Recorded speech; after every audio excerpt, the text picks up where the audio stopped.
We know that engagement with social media and our cell phones releases a chemical called dopamine. That's why when you get a text, it feels good, right? So, we've all had it where you're feeling a little bit down or feeling a bit lonely, and so you send out 10 texts to 10 friends, hi, hi, hi, hi, hi, because it feels good when you get a response, right? Right? It's why we count the likes. It's why we go back 10 times to see if my Instagram is growing slower. Did I do something wrong? Do they not like me anymore? Right? The trauma for young kids to be unfriended, right? Because we know when you get a hit of dopamine, which feels good. It's why we like it. It's why we keep going back to it. Dopamine is the exact same chemical that makes us feel good when we smoke, when we drink, and when we gamble.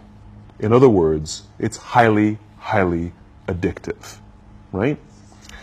We have age restrictions on smoking, gambling, and alcohol, and we have no age restrictions on social media and cell phones. That's basically what's happening, right? That's basically what happened. You have an entire generation that has access to an addictive, numbing chemical called dopamine through social media and cell phones.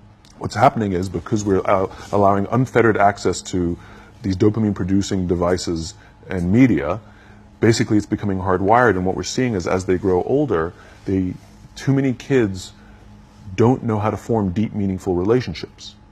Their words, not mine. They will admit that many of their friendships are superficial.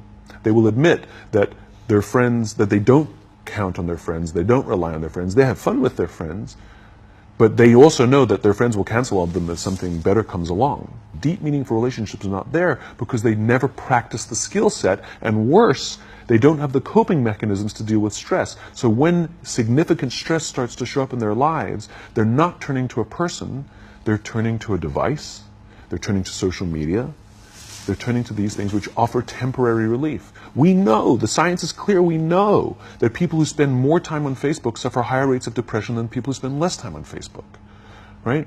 These things balance, right? There's nothing wrong with social media and cell phones. It's the imbalance, right? If you're sitting at dinner with your friends and you're texting somebody who's not there, that's a problem. That's an addiction.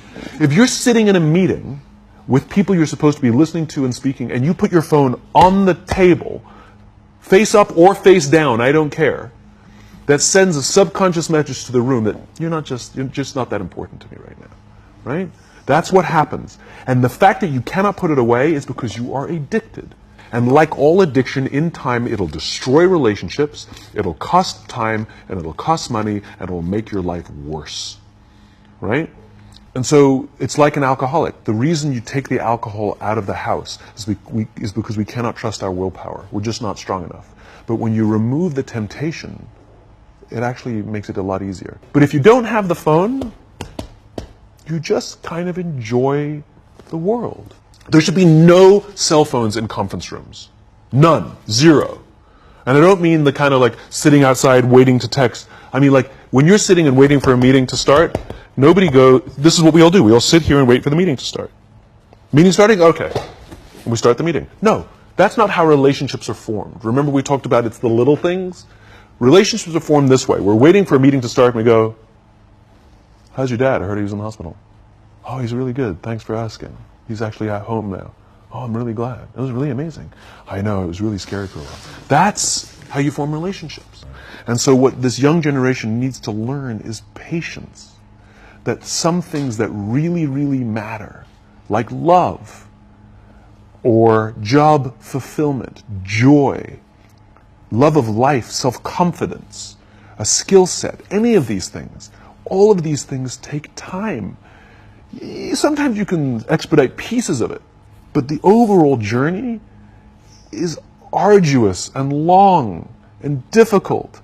And if you don't ask for help and learn that skill set, you will fall off the mountain, or you will, the worst case scenario, and we're already seeing it, the worst case scenario is we're seeing an increase in suicide rates, we're seeing an increase in this generation, we're seeing an increase in accidental deaths due to drug overdoses, we're seeing more and more kids drop out of school or take leaves of absence due to depression, unheard of.